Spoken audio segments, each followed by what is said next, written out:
Videoga olishni yomon ko'rasizlarmi? Bu joyga kelsanglar aniq telefoningizlar o'z ishiga tushib ketadi. Amirsoyga borib, leji uchmoqchi edik. Qarasak, kech bo'lib ketayotgani uchun lejini ertangi kunga qoldirib, maza qilib ovqatlandik. Kanatga chiqib, kanat tepasida maza qilib videolar, har xil trendlarni olib, shalega qaytdik. Shalega kirib kelgan odam, ayniqsa kechqurun kelsanglar, telefoningizlarni aniq kamerasini yoqasizlar, chunki juda ham chiroyli, xuddiki ertaga tushib qolgandek o'zingizlarni his qilasizlar.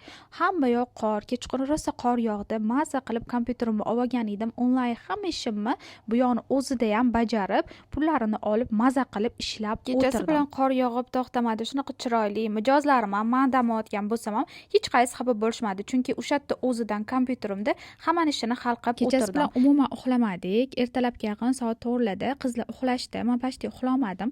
Bitta o'zim shunaqa toza havoda aylanish menga juda ham yoqadi. Ertalab lejiga borib uchmoqchi edik, lekin hamma yoq tuman tushib ketgani uchun u yoqqa bormasdan ozgina ballonda uchib kelgan uyga qaytdik. Bu video sizlarga yoqdimi? Sizlar ham shunaqa onlayn o'zingizlarning kasbinglar bo'lib, dam olishga borganingizda ham pul topish xohlaysizlarmi? Kommentariyada yozib qoldiringlar.